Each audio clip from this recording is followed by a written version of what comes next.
Hi friends, I மோன் from கிருஷோப் academy. So இந்த வீடியோ பதிவில் 19ஆம் நூற்றாண்டில் சமூக சமய சீர்திருத்தங்கள் அந்த பாடத்தோட கடைசி பார்ட் வீடியோ தான் பார்க்க போகிறோம். இது ரொம்ப முக்கியம். ஏன் அப்படின்னா, இப்போ நம்ம பார்க்க போகிறது வந்து பார்த்திங்கன்னா தமிழ்நாட்டின் சமூக சீர்திருத்தவாதிகள். தமிழ்நாட்டின் சமூக சீர்திருத்தவாதிகள்னு வரும்போதே முன்னணியில் இருக்கிறவர் யாருன்னு வந்து பார்த்திங்கன்னா வள்ளலார் என்று அனைவராலும் அன்போடு அழைக்கப்பட்ட ராமலிங்க அடிகளார். அவர் நிறுவிய சமரச சுத்த சன்மார்க்க சங்கம். சரிங்களா? இவரை வந்து பார்த்தீங்கன்னா அருட்பிரகாச வள்ளலார் அப்படின்னு போட்டப்படுற ராமலிங்க அடிகளார் வந்து பார்த்தீங்கன்னா 1823 அக்டோபர் 5ஆம் நாள் ராமையா சின்னம்மையாருக்கு வந்து பார்த்தீங்கன்னா 5வது மகனாக பிறந்தார். இவரோட பிறந்த நாளை கூட வந்து பார்த்தீங்கன்னா தமிழக அரசு ரீசெண்டாக வந்து பார்த்தீங்கன்னா அருட்பெருஞ்சோதி அப்படிங்கிற மாதிரி ஒரு நாளை வந்து அனௌன்ஸ் பண்ணியிருப்பாங்க. அது என்னங்கிறத வந்து பார்த்தீங்கன்னா கமெண்ட் பண்ணுங்கள். சரியா? எனக்கு வள்ளலார் அப்படின்னு சொல்லும்போதே வந்து பார்த்தீங்கன்னா ஒரு டயலாக் தான் ஞாபகம் வரும். வாடிய பயிரை கண்டபோதெல்லாம் வாடினேன். அதாவது நம்மலாம் ஹியூமன் பீங்ஸு. நம்ம வந்து பார்த்திங்கன்னா நம்மளோட சொந்தங்கள், நம்மளோட நண்பர்கள், இவங்களுக்கெல்லாம் ஏதாவது ஒரு பிரச்சனை வரும்போது நம்ம கொஞ்சம் கலங்குவோம்.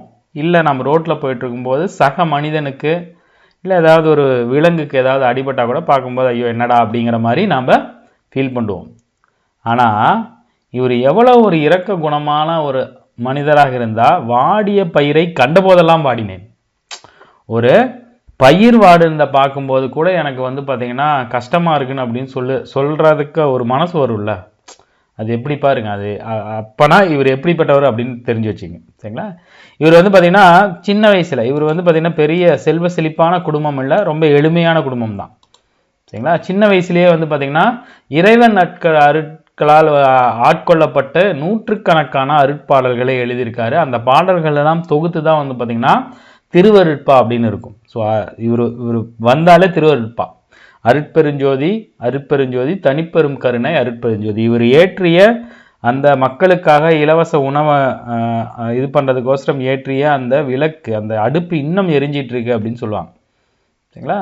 ஸோ இவர் வந்து பார்த்திங்கன்னா இந்த அருள் கருணை அப்படிங்கிறத நிறுவனம் எல்லாத்துக்கும் கொண்டு போகணும் அப்படிங்கிறதுக்கோசரம் சீவகாருண்யம்னு சொல்லுவார். எந்த உயிரையும் வதைப்படுத்தாத ஒன்று. அதுதான் வந்து பார்த்திங்கன்னா 1865 அதற்காக ஒரு சங்கத்தை நிறுவினார். அதுதான் வந்து பார்த்திங்கன்னா சமரச சுத்த சன்மார்க்க சங்கம். அந்த சன்மார்க்க சங்கத்தில் என்ன சொல்கிறாருன்னா, அனைத்து ஆன்ம பயனும் பெறலாம். இந்த சன்மார்க்க வழியாக நாம் எல்லா ஒரு ஆன்ம பயனும் பெறலாம். இந்த ஊன் உடம்பே வந்து பார்த்திங்கன்னா ஒளி உடம்பாகி ஒளிரும். இந்த ஜீவகாருண்யத்தை நீங்கள் மெயின்டைன் பண்ணா அப்படின்னு சொல்லியிருப்பார். சரிங்களா? ஸ்கூல் புக்கில் ரொம்ப சின்னதாக கொடுத்துருப்பாங்க. ஆனால் நம்ம தெரிஞ்சுக்கலாம் இவரை பற்றி. சரிங்களா? இவர் வந்து பார்த்திங்கன்னா கடவுள் இருக்கார், அன்பு தான் கடவுள், தேவையில்லாத சடங்குகள் கூடாது, உயிர் பலிகள் கூடாது அப்படிங்கிற மாதிரிலாம் சொன்னார். இவர் வந்து பார்த்திங்கன்னா இவரை நிறைய பேர் வந்து பார்த்திங்கன்னா தெய்வத்தை வந்து இது பண்ணுறாரு அப்படிங்கிற அளவுக்குலாம் பேசியிருக்காங்க. ஆனால் அதெல்லாம் எதையும் பொருட்படுத்தாமல் அவரோட வாழ்க்கையில் ரொம்ப எளிமையாக வாழ்ந்தவர். சரியா? மனிதனை துன்பத்திலிருந்து மீட்டு ஜீவகாருண்ய ஒழுக்கத்தின் வழி நடத்தி தெய்வ நிலையை அடைவிப்பதே சமரச சுத்த சன்மார்க்க சங்கத்தின் நோக்கம்னு சொல்லியிருக்காரு. ஜாதிகளாலோ மதங்களாலோ பேதமுற்று அலைந்தே வீணே அழியும் உலகத்தவருக்கு ஆண்மையினேய ஒருமைப்பாட்டுரிமை எனும் சாதனத்தை கொண்டு வந்தவர். ஏன் இந்த அளவுக்கு சொல்றாங்கன்னா, அவர் அப்படிதான் இருந்தார். அமைதியான இயற்கை ஒட்டிய வாழ்வு வேண்டும், நிலையான அறிவு வேண்டும், மெய் வாழ்வு வேண்டும் அப்படின்னு சொல்லி அது பிரகாரம் வகுத்து கொடுத்துட்டு வாழ்ந்துட்டு போனவர். சரிங்களா? அவர் என்ன சொல்றாருன்னா, அன்பே சிவம், இவ்விடத்தும் சிவம் இருக்கும், உலகெல்லாம் உண்மை நிரப்பிட வேண்டும் அப்படிங்கிற ஒரே கருத்தை தான் வந்து பார்த்திங்கன்னா அருட்பெருஞ்சோதி அப்படின்னு சொல்லிடுவார். இந்த உலகமே எல்லாமே வந்து பார்த்திங்கன்னா இறைவன் ஒருத்தவர், எல்லா இடத்துலையும் சிவன் இருக்கிறார், எல்லா இடத்துலையும் கடவுள் இருக்கிறார், அதான் அருட்பெருஞ்சோதி வடிவாய் காட்சியளிக்கிறார் அப்படின்னு சொல்லுவார். சரிங்களா? இவர் வந்து பார்த்திங்கன்னா 1858 வந்து பார்த்திங்கன்னா கரும்புலின்னு போட்டிருக்கு. ஆக்சுவலாக கரும்புலி அப்படிங்கிற ஒரு இடத்திற்கு சென்றார். அங்கேயே அவரோட இருப்பிடத்தை நிறுவி கொண்டார். ஏன் இந்த இடத்துல இந்த பாயிண்டை கொண்டு வந்திருக்கேன்னா, அந்த கருங்குழி அப்படிங்கிற அந்த இடம் தான் வந்து பார்த்திங்கன்னா தற்போது வடலூர் என்று அழைக்கப்படுகிறது. இவர் பிறந்தது வந்து பார்த்திங்கன்னா கடலூர் மாவட்டம் மருதூர் பக்கத்தில். சரிங்களா? ஆனால் இவரோட சத்திய தர்மசாலை இதெல்லாம் வந்து பார்த்திங்கன்னா வடலூரில் தான் இருக்குது. சரிங்களா? இவர் வந்து பார்த்திங்கன்னா சிதம்பரத்திற்கு பக்கத்தில் கடலூர் அல்லது சிதம்பரம், சிதம்பரம் இப்போ கடலூர்னு சொல்லுவாங்க. முதல்லாம் ஒன்றா தான் இருந்துச்சு, அப்புறம் பிரிச்சிட்டாங்க. அங்கே ஒரு எளிய குடும்பத்தில் பிறந்தவர். சரிங்களா? இவர் வந்து பார்த்திங்கன்னா இளமை காலத்திலேயே வந்து பார்த்திங்கன்னா சென்னைக்கு குடிபெயர்ந்துட்டார். அதாவது இவரோட தந்தை இறந்ததுக்கு அப்புறம் சகோதரனோட வீடு சென்னையில் இருக்குன்னு சொல்லிட்டு அங்கே குடிபெயர்ந்துட்டாரு. முறையான கல்வி அறிவு இவருக்கு பெறல, சரிங்களா. ஆனாலும் தேவார திருவாசக பாடல்களை வந்து பார்த்திங்கன்னா மனனமாக மனமுருகி சொல்லக்கூடியவர், சரிங்களா. இவர் வந்து பார்த்திங்கன்னா ஒரு 8 வயசுலேயே இந்த பாடல் இவரோட ஏழ்மையான குடும்பம் இல்லையா, ஒரு இதுக்கு போய் ஒரு பிரச்சார சபை மாதிரி போய் அங்கே கடவுள்களோட பாடல்களை சொல்லி அதன் மூலமாக வரக்கூடிய காசை வச்சு தான் வந்து பார்த்திங்கன்னா குடும்பத்தை வந்து ரன் பண்ணுறதுக்கு அவரோட கான்ட்ரிபியூஷன் கொடுத்துருக்கிறாரு.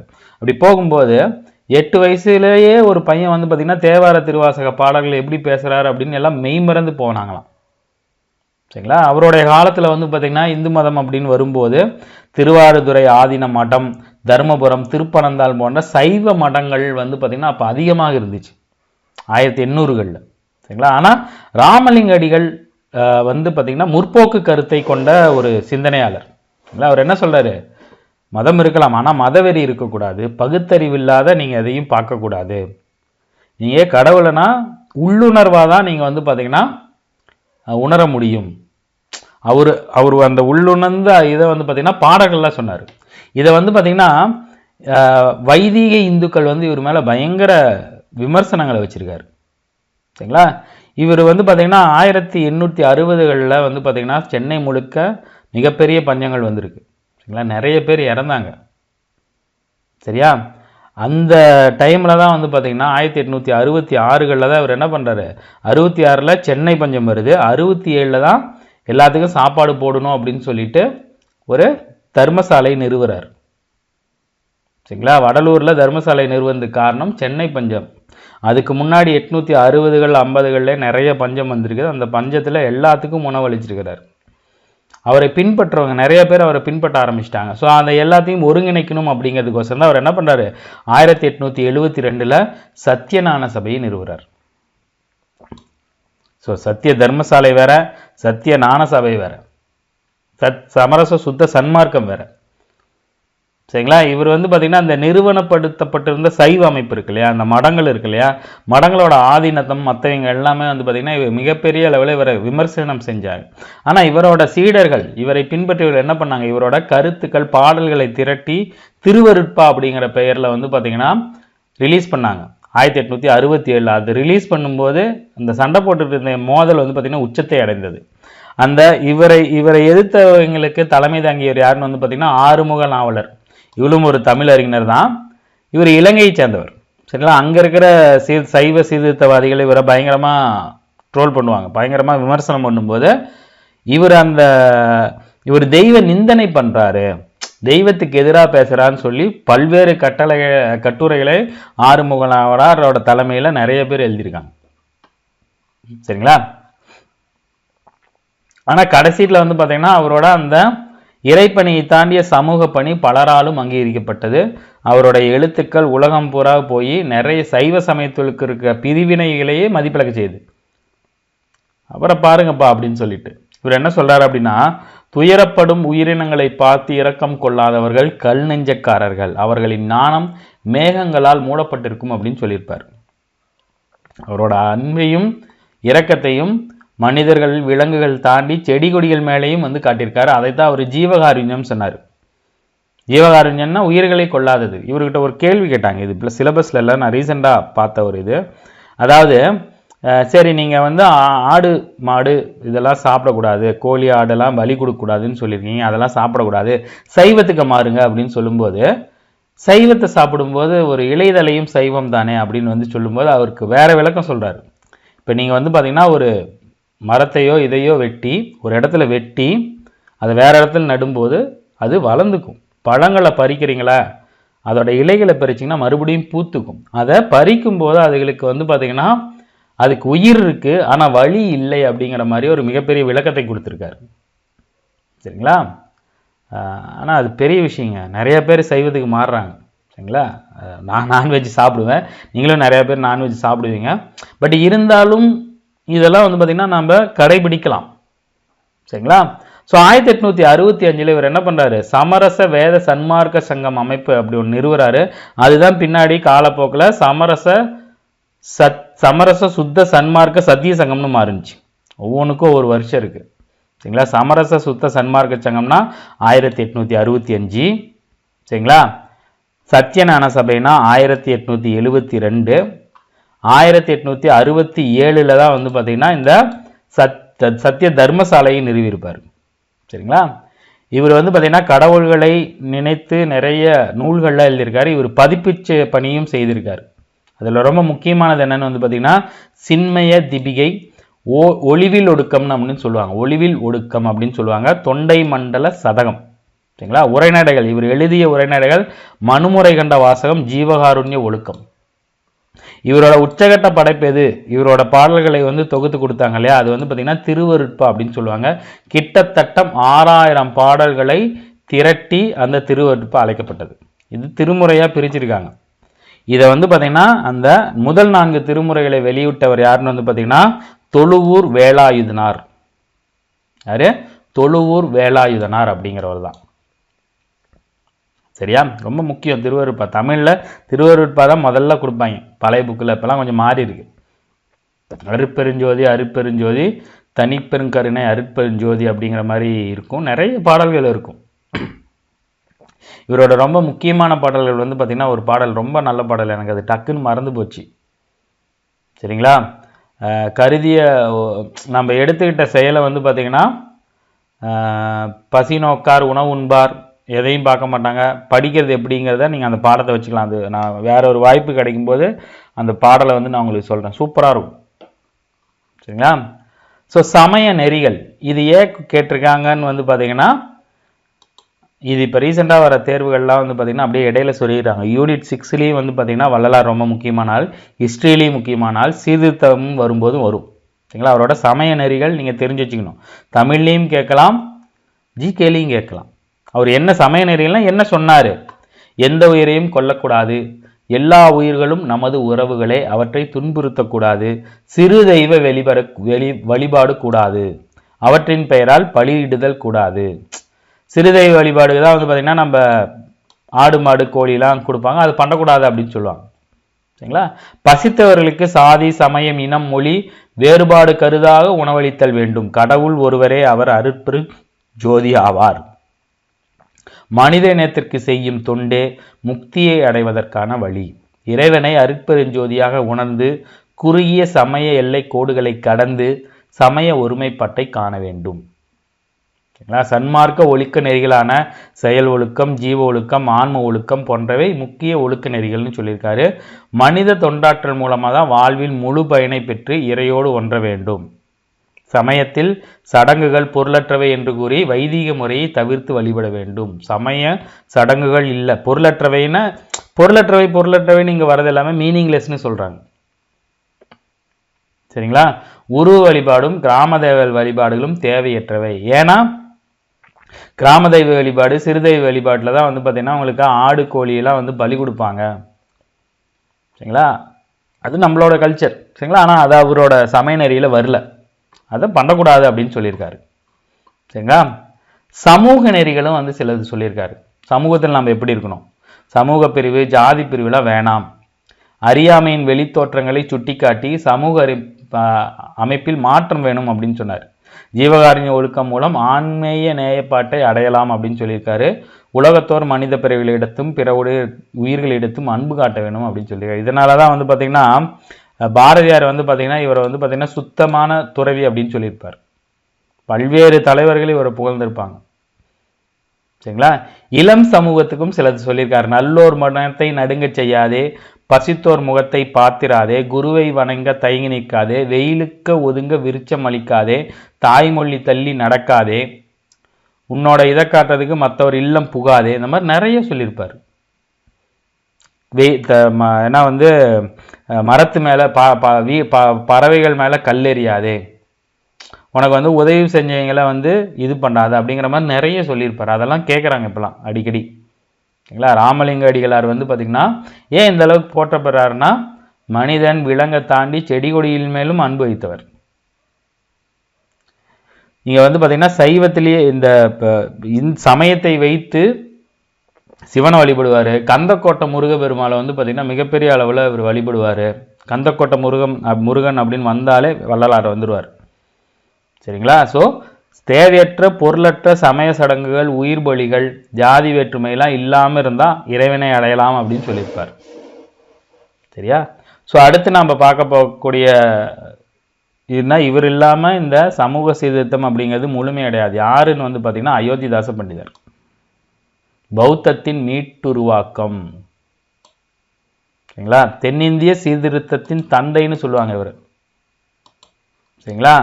ஸோ நம்ம முன்னாடி பார்த்துருக்கோம், பௌத்தம் வந்து பார்த்திங்கன்னா 2000 ஆண்டுகளுக்கு முன்னாடியே 1000 ஆண்டுகளுக்கு தொடக்கம். சைவம் வைணவம் வரும்போது ராஜராஜ சோழன் காலத்திலேயே வந்து பார்த்திங்கன்னா சைவம் வைணவம்லாம் வந்துடும். பௌத்தமும் சமணமும் துடைத்தெறியப்படும். 19ஆம் நூற்றாண்டு இறுதியில் தான் பௌத்தம் மறுபடியும் புத்துயிர் பெற்றது. முக்கியமான காரணம் பிரம்மஞான சபை. ஏன்னா அயோத்திதாச பண்டிதரையே வந்து பார்த்திங்கன்னா பௌத்தராக மாற்றினதுக்கு காரணம் பிரம்மஞான சபையோட ஹென்றி ஆல்காட். சரிங்களா? இவர் வந்து பார்த்திங்கன்னா ரொம்ப முக்கியமான ஆளுமை. இவர் தான் வந்து பார்த்திங்கன்னா இந்த சீவக சிந்தாமணி, மணிமேகலையெல்லாம் வந்து பார்த்திங்கன்னா முழுமையாக அச்சிடப்பட்டு வெளியிடப்பட்டது இல்லையா? யாருன்னா நம்ம இவர் தான் பண்ணியிருப்பார், ஊவேசா. சரிங்களா? தமிழ் தாத்தா ஊவே சாமிநாத தான் பண்ணியிருப்பார். அதன் பின்னணியில் இருந்தவர் முக்கியமான ஆளுமை யாருன்னு வந்து பார்த்திங்கன்னா அயோத்திதாசர். சரிங்களா? இவரோட காலம் 1845 to 1914. சரியா? இவர் வந்து பார்த்திங்கன்னா நிறைய வேலை பண்ணியிருப்பாருங்க. சரிங்களா? இவர் ஒரு சுதேசி மருத்துவர், அதாவது ஃப்ரீலான்சர், மருத்துவம் செய்யக்கூடியவர். பல்வேறு துறைகளில் வந்து பார்த்திங்கன்னா இவர் புலமை பெற்றிருந்தார். இலக்கியம், இலக்கணம், நிறைய மொழிகள் தெரியும் இவருக்கு. பாலி தெரியும், சமஸ்கிருதம் தெரியும், தமிழ் தெரியும், ஹிந்தி தெரியும், இங்கிலீஷ் தெரியும், ஃப்ரெஞ்சு தெரியும். சரிங்களா? இவர் பிரம்மஞான சபையோட ஹென்றி ஆல்காட்டோட ஆளுமைக்கு உட்பட்டு தான் இவர் என்ன பண்ணுறாரு, இதுக்கு மாறுறாரு, பௌத்தத்துக்கு மாறுறாரு. இவரோட பேர் வந்து பார்த்திங்கன்னா ஆக்சுவல் இயற்பெயர் வந்து பார்த்திங்கன்னா காத்தவராயன். இவரோட ஆசிரியர் தான் வந்து பார்த்திங்கன்னா வல்லகாலத்தி அயோத்திதாச பண்டிதர். அவர்கிட்ட தான் இவர் படித்தார். அவர் மேலே இருக்கிற அன்பால் இவரோட காத்தவராயன் அப்படிங்கிற பேரை இவர் அயோத்திதாச பண்டிதர்னு மாற்றிக்கிறார். சரிங்களா? 1890களில் இவர் என்ன பண்ணுறாரு, ஆதி திராவிடர்களுக்கிடையே இயக்கத்தை தொடங்கியவர். ஆதி திராவிடர்களே உண்மையான பௌத்தர்கள் என்றும் வேத பிராமணத்தின் எதிர்த்தத்தின் விளைவாக அவர்கள் தீண்டத்தகாத ஆக்கப்பட்டவர்கள் அப்படின்னு வாதிட்டார். என்ன சொல்கிறாரு அப்படின்னா, ஆதி திராவிடர்கள் வந்து பார்த்திங்கன்னா ஆரம்பத்தில் பௌத்தராக இருந்திருக்கிறாங்க. அவங்க என்ன பண்ணுது, பௌத்தத்தை வந்து பௌத்தம் சமணத்தை நோக்கி அவங்க இருக்கும்போது உள்ள வந்த பிராமணியத்தை எதிர்த்ததுனால இவர்கள் சூத்திரர்கள், ஆதி திராவிடர்கள், தீண்டத்தகாதவர்னு ஒதுக்கி வச்சிட்டாங்க அப்படின்னு சொல்றாரு. சரிங்களா? அவரோட கருத்துக்களை மெய்ப்பதற்காக என்ன பண்றாரு, செவ்வியல் இலக்கியங்களை பிறவற்றை மறுவாசிப்பு செய்கிறாரு. அதனால தான் சீவக சிந்தாமணி எடுத்துட்டு வர்றாரு. மக்கள் பௌத்தத்துக்கு மாறணும் அப்படின்னு சொல்லிட்டு ஊக்குவிக்கிறார். இவர் வந்து பார்த்தீங்கன்னா நிறைய விஷயம் சொல்லியிருக்காரு. தீபாவளியை கொண்டாடுறோம், நரகாசுரனை கொன்றனால கொண்டாடுறோம் அப்படிங்கிறதுக்கு பதிலாக இவர் வேற ஒன்று சொல்றாரு. சரிங்களா? எள்ளிலிருந்து எண்ணெய் கண்டுபிடித்தப்பட்ட நாள் தான் வந்து பார்த்திங்கன்னா நம்ம தீப ஒளி நாளாக தீபாவளியாக கொண்டாடுறோம் அப்படிங்கிற புது விளக்கத்தை கொடுக்குறாரு. சரிங்களா? இவரோட கொள்கை வந்து பார்த்திங்கன்னா தமிழக பகுதியில் மட்டும்தான் இருந்துச்சான்னா இல்லை, வட தமிழக பகுதியை தாண்டி கர்நாடகா வரையும் போச்சு. கோலார் தங்க வகைகளில் வேலை செய்த பல்வேறு ஒடுக்கப்பட்ட பிரிவினர்கள் இவரை பயங்கரமாக ஃபாலோ பண்ணாங்க. இவரோட இந்த நூல் செய்தித்தாள் ஒன்று இருக்குது, ஒரு பைசா தமிழன். அது வந்து பார்த்திங்கன்னா தமிழகத்தை தாண்டி பல்வேறு இடங்களில் இது பண்ணுச்சு. இப்போ கோலார் தங்க வயலில் வந்து பார்த்திங்கன்னா பணிபுரிந்த தமிழர்கள், சரிங்களா, அவங்கள இங்கேருந்து கூட்டிகிட்டு போயிருக்கிறாங்க. ஒடுக்கப்பட்ட சமூகமாக இருந்த மக்கள். அதை தான் வந்து பார்த்திங்கன்னா ரஞ்சித் அவர்கள் வந்து பார்த்திங்கன்னா தங்கலான்னு எடுத்திருப்பாங்க இல்லையா? தங்கலான் அப்படிங்கிறது வந்து பார்த்திங்கன்னா அது வந்து பார்த்திங்கன்னா இந்த ஷெட்யூல் கேஸ்டில் அது ஒரு கேஸ்டாகவே இருந்திருக்கு. கோலார் தங்க வயலில் இங்கேருந்து நிறைய பேர் வந்து பார்த்திங்கன்னா தமிழர்களை வஞ்சிச்சிருக்கிறாங்க. ஒடுக்கப்பட்ட மக்கள் வந்து பார்த்திங்கன்னா அவங்கள பல்வேறு இடங்களுக்கு கூட்டிகிட்டு போய் கொடுமைப்படுத்தி வேலை செஞ்சுருக்காங்க. அதில் கோலார் தங்க வயலும் ஒன்று. அதே மாதிரி நீலகிரி பாலாவோட பரதேசின்னு ஒரு படம் இருக்கும், பார்த்துருப்பீங்க. அந்த படம் வந்து பார்த்திங்கன்னா பயங்கரமான ஒரு படம், அதிர்வலை ஏற்படுத்திச்சு. சென்னையிலேருந்து ஊட்டிக்கு நடக்க வச்சு கூட்டிகிட்டு போனாங்க. அவங்க கூட்டிகிட்டு போகிறாங்கல்ல, சென்னையிலேருந்து தான் கூட்டிகிட்டு போவாங்க. அங்கே இந்த மாதிரி டீ எஸ்டேட்டு, தங்க வயலுக்கெல்லாம் வந்து பார்த்திங்கன்னா ஒடுக்கப்பட்ட மக்கள், தமிழர்கள், பஞ்சத்தில் அடிப்பட்ட ஆதி குடிகள் எல்லாத்தையும் கூட்டிகிட்டு போய் சித்திரவதை பண்ணியிருக்காங்க. கோலார் தங்க வயலில் பணியாற்றிய பல்வேறு ஒடுக்கப்பட்ட மக்கள் வந்து பார்த்திங்கன்னா இவரை வந்து ஃபாலோ பண்ணியிருக்காங்க. யாருன்னு வந்து பார்த்திங்கன்னா இவரையும் லட்சுமி நரசு, கஜிலா லட்சுமி நரசு இருக்கார் இல்லையா, நம்ம அங்கே பார்த்தோம் இல்லையா ஆல்ரெடி. யார்? சென்னை மகாஜன சபை, அதோட சென்னை வாசிகள் சங்கம், அவரும் இவரும் சேர்ந்து முக்கிய பங்கு வகிச்சிருக்காங்க. சரியா? சமூக நீதிக்காக ஒரு இயக்கம் நடத்தினார். சாதிகளற்ற அடையாளத்தை நிறுவ முயன்ற இவர் தீண்டாமைக்கு எதிராக மிகப்பெரிய அளவில் கண்டன குரலை கொடுத்தவர். ஸோ கல்வியை வலிமையாக்கணும் அப்படின்னு சொல்லி தமிழகத்தில் ஒடுக்கப்பட்டவருக்காக பல்வேறு பள்ளிகள் உருவாக்கப்படுவதற்கான உந்து சக்தியாக திகழ்ந்தவர் யாருன்னு பார்த்தீங்கன்னா அயோத்திதாச பண்டிதர். கோயில் நுழைவுக்கு ஆதரவாக இருக்கணுங்கிறதுக்கோசரம் ஒரு இயக்கத்தை ஆரம்பித்தார். அதுதான் பார்த்தீங்கன்னா அத்வைனானந்த சபா. கோயில் நுழைவை ஒரு இயக்கமாக மாற்றி, சரியா? இப்போ இருக்கிற மாதிரி இல்லைங்க. அப்போலாம் ஒரு 200 வருஷத்துக்கு முன்னாடி, ஒரு 150 வருஷத்துக்கு முன்னாடி கோயிலில் போகிறதுக்கே பார்த்திங்கன்னா மக்களுக்கு அனுமதி கிடையாது. சரிங்களா? அது பார்த்திங்கன்னா நீங்கள் ஒரு சமூகத்தை மட்டும் சொல்ல முடியாது. சரிங்களா? பட்டியலினத்தோர் அவங்க மட்டும்தான் கோயிலுக்கு போகிறதுக்கு அனுமதி இல்லைன்னா இல்லை, அதை தாண்டி நிறைய மக்களுக்கும் அனுமதி மறுக்கப்பட்டது. சரிங்களா? அது சில பலவர்களோட ஆதிக்கத்தினால. சரியா? ஸோ அத்வைனானந்த சபா ஞாபகம் வச்சுங்க. 1882 அயோத்திதாசரும் ஜான் திரவிய ரத்தினம் 2 பேரும் சேர்ந்து தான் திராவிடர் கழகம் அப்படிங்கிற ஒன்று ஆரம்பித்தாங்க. சரிங்களா? அதே மாதிரி 1885 இவர் திராவிட பாண்டியன் அப்படிங்கிற ஒரு இதழையும் தொடங்கியிருக்காரு. இந்த திராவிடர் கழகம்னு கேட்பாங்க, இல்லை ஆதி திராவிடர் கழகம்னு கேட்பாங்க. சரியா? இவர் என்ன பண்றாரு? திராவிட மகாஜன சபை. பாருங்க, திராவிடர் கழகம் அப்படிங்கிறது 82 1882. திராவிட மகாஜன சபை பார்த்தீங்கன்னா 1891.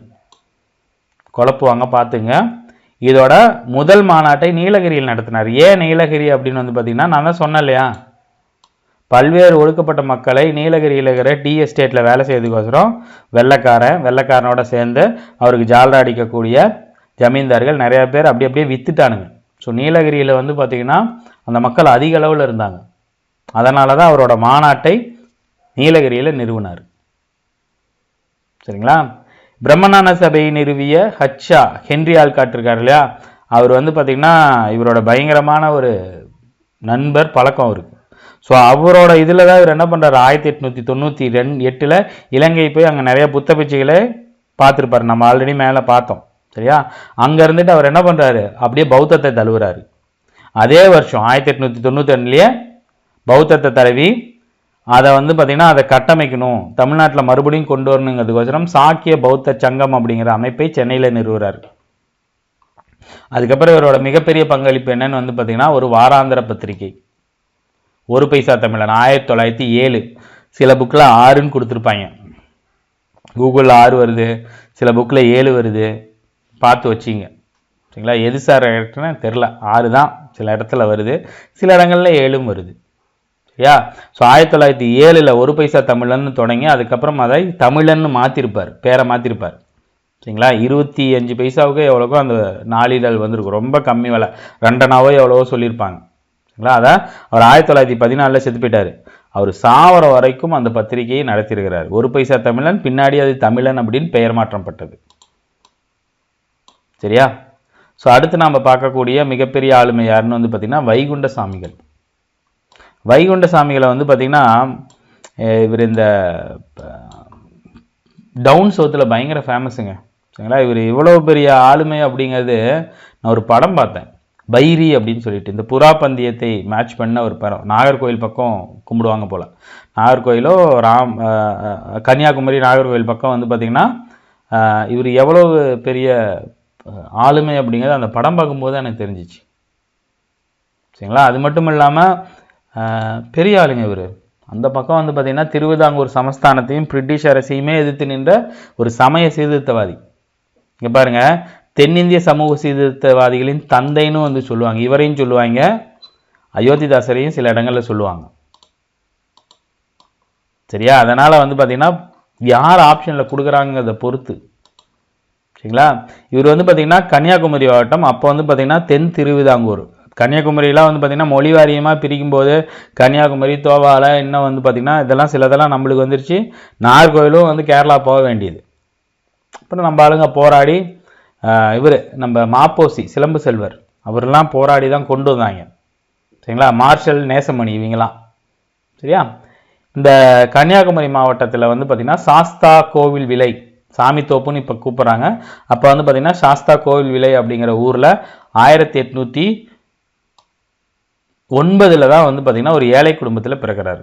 இந்த டேட்டு நான் எடுத்துகிட்டு வராமட்டேன். சரி, நான் அதை பார்த்துக்கிறேன், உங்களுக்கு பின் பண்ணி கூட விட்றேன். சரிங்களா? ரொம்ப ஏழ்மையான குடும்பத்தில் தான் பிறக்கிறாரு. இவரோட இயற்பெயர், இவருக்கு வந்து பார்த்திங்கன்னா எங்கள் அம்மா அப்பா ஆசையாக வச்ச பேர் வந்து பார்த்திங்கன்னா முடிசூடும் பெருமாள் அப்படிங்கிறது. இவர் ஒரு ஏழ்மை குடும்பத்தை சார்ந்தவர். ஆனால் உயர்ஜாதி இந்துக்கள் வந்து பார்த்திங்கன்னா நீ எப்படா இந்த இதில் இருந்துக்கிட்டு நீ முடிசூடும் பெருமாள்னு பேர் வைப்ப, பேரை மாற்றுன்னு கொடுத்த அழுத்தத்தின் காரணமாக அவரோட பேரை வந்து பார்த்திங்கன்னா முத்துக்குட்டின்னு மாற்றிக்கிட்டாரு. தான் பெத்த குழந்தைக்கு ஒரு பேர் வைக்கிறதுக்கு அம்மா அப்பாவுக்கு அனுமதி இல்லை. கொடுமை பார்த்தீங்களா? சரியா? ஸோ முத்துக்குட்டின்னு பேர் மாற்றிக்கிட்டாரு. பேர் மாற்றிட்டாங்க. அவருக்கு வச்ச பேர் முடிசூடும் பெருமாள். முடிசூடும் பெருமாள், முத்துக்குட்டி, வைகுண்ட சாமிகள் எல்லாம் ஒருத்தர் தான். சரிங்களா? முத்துக்குட்டி இருக்காருலே, அவருக்கு வந்து பார்த்திங்கன்னா முறையான கல்வி கிடைக்கல. பேரே வைக்க விடல, எங்கே படிக்க கூட போகிறாருங்க, யோசிச்சு பாருங்க. ஸோ அவரோட திண்ணை பள்ளியில் கூட மதம் மற்றும் நீதி நூல்களை திண்ணை பள்ளியில் தான் கத்தாரு. ஆனால் அங்கேயும் ஜாதிய கொடுமைகளுக்கு ஆளாயிருக்காரு. சரியா? திருவிதாங்கூர் அரசே வந்து பார்த்திங்கன்னா பிறந்த கேரளா அரசு வந்து பார்த்திங்கன்னா பிரிவினைவாதத்தை மட்டும்தான் பேசும். உயர்ஜாதியினர் வந்து பார்த்திங்கன்னா கடுமையான எதிர்ப்புக்கு இடையே வந்து பார்த்திங்கன்னா இவர் என்ன பண்ணுறாரு, அனைவரும் சமம்னு சொல்கிறாரு. அடித்தட்டு மட்டும் உரிமைகளை ஆதரிக்கிறார். விவிலியம்னா வந்து பார்த்திங்கன்னா பைபிள், அதை கற்றுக்கிட்ட இவர் வந்து பார்த்திங்கன்னா கிறிஸ்துவ இறையிலையும் சிறந்து விளங்குறார். இவரோட 22வது வயசில் இவருக்கு வந்து பார்த்திங்கன்னா ஒரு நோய் இருக்குது. சின்ன வயசுலேயே ஒரு நோய் இருக்காரு, ஒரு சரும நோய், குஷ்டம் மாதிரின்னு வச்சிங்களேன். அவர் என்ன பண்ணுறாரு, திருச்செந்தூர் போகிறார். அங்கேருந்து பக்கம்தான் தூத்துக்குடி, அந்த பக்கம்லாம் தூத்துக்குடி, இந்த பக்கம் தான் இவர் வந்து பார்த்திங்கன்னா பயங்கர ஃபேமஸ்ஸு. சரிங்களா? திருச்செந்தூர் போய் அங்கே திருச்செந்தூர் கடலில் வந்து மூழ்கி எந்திரிக்கும் போது அந்த நோய் முற்றிலும் காணாமல் போயிடுச்சு. அங்கே தான் வந்து பார்த்திங்கன்னா என்ன பண்ணுறாரு, இவர் ஒரு ஒரு ஒரு ஒரு இறைநிலையை வந்து பார்த்திங்கன்னா அனுபவிக்கிறாரு. கடவுள் இருக்கிறாரு, ஒரு இது ஒரு ஒரு ஒரு ஸ்பிரிச்சுவல் ஃபீலிங் அங்கே தான் அவருக்கு கிடைக்குது. சரி, அதுக்கப்புறம் இவர் என்ன சொல்கிறாரு, நான் வந்து விஷ்ணுவோட பையன், அவரு தான் எனக்கு இந்த மறுபிறவி கொடுத்துருக்காருன்னு சொல்லிட்டு அப்போ தான் இவர் பேர் என்ன பண்ணுறாரு, வைகுண்டர்னு மாற்றிக்கிறாரு. சரிங்களா? 2 வருஷம் திருச்செந்தூர்லேருந்து திரும்பி இவர் என்ன பண்ணுறாரு, 2 வருஷம் துறவற வாழ்க்கையை மேற்கொள்கிறார். அந்த பகுதி தூத்துக்குடி அந்த பக்கம் வந்து பார்த்திங்கன்னா இவரோட புகழ் வந்து பார்த்திங்கன்னா ஃபுல்லாக பரவுது. அதான் அவர் வந்து பார்த்திங்கன்னா விஷ்ணுவோட பையன்னு சொல்லிக்கிட்டு வைகுண்டர்னே பேரை மாற்றிக்கிட்டு தேவையற்ற சடங்கு சம்பிரதாயம்லாம் வேணாங்கிறாரு. அதுக்கப்புறம் இவர் கொண்டு வந்த போதனைகள் தான் பயங்கரமானது. திருவிதாங்கூர் சமுதாயத்தில் மரபு வழிபட்ட ஜாதி முறையும் ஒடுக்கப்பட்ட மக்களிடமிருந்து அதிக வரி வசூல் செய்யக்கூடிய அரசையும் கடுமையாக விமர்சிக்கிறாரு. நீ வாங்கிறது எங்கள் வரி, ஆனால் எங்களே அடிமையாக நடத்துகிறாருன்னு அரசை கேள்வி கேட்குறாரு. அரசுக்கு எதிராக பேசினால இவர் அடிக்கடி பிடிச்சி ஜெயிலில் போட்டுறாங்க. சரிங்களா? 1833 ஜாதி வேற்றுமைகளை ஒழிப்பதற்காகவும் சமூக ஒருங்கிணைப்பு வேணுங்கிறதுக்கோசரம் ஒரு தியானத்தை தொடங்குறாரு. அந்த நாள்கள்லேருந்து ஒரு மிகப்பெரிய துறவியாக மாறுறாரு. இவரை பின்பற்றவங்க வந்து பார்த்திங்கன்னா செஞ்சந்தனத்தாலையும் இது இருக்கு இல்லையா, திருநீராலையும் ஒரு கோடு இது மாதிரி போட்டுக்குவாங்க நெத்தியில். இங்கே பாருங்கள், இவர் என்ன சொல்கிறாரு அப்படின்னா உருவ வழிபாடு கூடாது, விளக்கை மட்டும் வச்சு அந்த ஒளியை மட்டும் கும்பிடுங்கன்னு சொல்லுவார். சரிங்களா? நீயே ஒளி நீயே வெளி அப்படின்னு வந்து சொல்கிறது இவரோட கருத்து தான். சரிங்களா? அதாவது திருவிதாங்கூரில் அதாவது அந்த கேரளாவில் இவங்க இந்தந்த ட்ரெஸ் தான் போடணும், இவங்க இதில் தான் வரணும் அப்படின்றதுனால பயங்கரமான கட்டுப்பாடுகள் இருந்துச்சு. அதெல்லாம் உடச்செறிஞ்சார். சரியா? அவங்க என்ன சொல்கிறாங்கன்னா ஒரு குறிப்பிட்ட பிரிவை சார்ந்த மக்கள் தான் தலைப்பாகை அணியணும், மற்றவங்களாம் அணியக்கூடாதுன்னு சொல்லும்போது இவர் என்ன பண்ணுறாரு, இவர் அடமா தலைப்பாகை அணிகிறாரு. அது மட்டும் இல்லாமல் நீ மற்றவங்களாம் அணிங்கப்பா, என்னப்பா பேசிக்கலாம் பார்த்துக்கலான்னு சொல்லி எல்லாத்தையும் தூண்டுறாரு. அவங்களுக்கு ஒரு ஒரு தைரியத்தை கொடுக்குறாரு. இந்த ஒடுக்கப்பட்ட மக்களுக்கு இவர் கொடுத்த தைரியம் சுதந்திர உணர்வை ஊட்டுது. அதன் மூலமாக அவங்க நம்பிக்கை பிறக்குது. அதன் மூலமாக தான் சுதந்திரத்துக்கான வேட்கை தான் வருது. சரிங்களா? ஸோ இவர் வழிபாடு கூடாது அப்படின்னு சொன்னாங்க. ஒடுக்கப்பட்ட மக்கள் வந்து பார்த்திங்கன்னா கோயில்களுக்குள்ளே வர்றதுக்கும் அவங்களுக்கு அனுமதி இல்லை. சரி, அவங்க ஒரு கோயில் கட்டிக்கலான்னா அதுக்கும் அவங்களுக்கு அனுமதி இல்லை. கொடுமை பாருங்கள், எவ்வளோ கொடுமைகள் நடந்திருக்கு பாருங்கள், யோசிச்சு பாருங்கள். ஒரு 200-150 வருஷத்துக்கு முன்னாடி ஒடுக்கப்பட்ட மக்கள் நீங்கள் வச்சுக்கிற பிராமணர்கள், அப்போ இருந்த பிராமணர்கள்னு சொல்லக்கூடியவர்கள் பண்ண நிறைய தப்புகள் அது. சரிங்களா? ஒடுக்கப்பட்ட மக்கள், எல்லா பிராமணரையும் நான் சொல்லலைங்க. சரிங்களா? அதுலேயும் சாமிநாத ஐயர் மாதிரியான பிராமணர்கள்லாம் இருக்கிறாங்க, நிறைய பேர் ஐயங்கார் இருக்காங்க. அவங்கெல்லாம் வெளியே வந்து பாரதியார். ஸோ இந்த ஒடுக்கப்பட்டவங்களை மட்டும்தான் நான் சொல்கிறேன். சரிங்களா? அவங்க என்ன பண்ணுறாங்க, தெய்வங்களுக்கான கோவிலை கட்டிக்கிறது கூட அவங்களுக்கு அனுமதி இல்லை. அதனால் அவங்க என்ன பண்ணுறாங்கன்னா, செங்கல் இருக்கு இல்லையா, அந்த செங்கலுக்கு வந்து பார்த்திங்கன்னா சந்தனம், அப்படி இல்லைன்னா வந்து பார்த்திங்கன்னா சுண்ணாம்பு தடவி அதை பிரமிடு மாதிரி வச்சு அதுக்கு வெள்ளை அடித்து சாந்து போட்டு அவங்க அதை தான் கும்பிட்டுக்கணும். ஆனால் இவர் என்ன சொல்கிறாரு, அந்த மாதிரியான வடிவங்களை வழிபடுவது அநாகரிகம், அதை நீங்கள் பண்ணாத, விளக்க வச்சு கும்பிடுங்கிறாரு. விலங்கை வணங்காத, விலங்கை வணங்குவதையும் அவர் நிராகரித்தார். அதே மாதிரி வழிபாட்டுன்னு சொல்லி ஆடு மாடு கோழியை பலி கொடுக்காதீங்க. மாடு பலி கொடுக்குற வழக்கம் நம்மக்கிட்ட இல்லை. ஸோ ஆடு சேவல் கோழியெல்லாம் பலி கொடுக்காதீங்க, அதெல்லாம் தப்பு அப்படிங்கிறாரு. சரியா? அவர் என்ன பண்ணுறாரு, பல்வேறு ஜாதிகளை சேர்ந்த பல்வேறு சமூகங்களை சேர்ந்த மக்களை ஒருங்கிணைப்பதற்காக சமத்துவ சமாஜம் அப்படிங்கிற ஒரு அமைப்பை நிறுவுறாரு.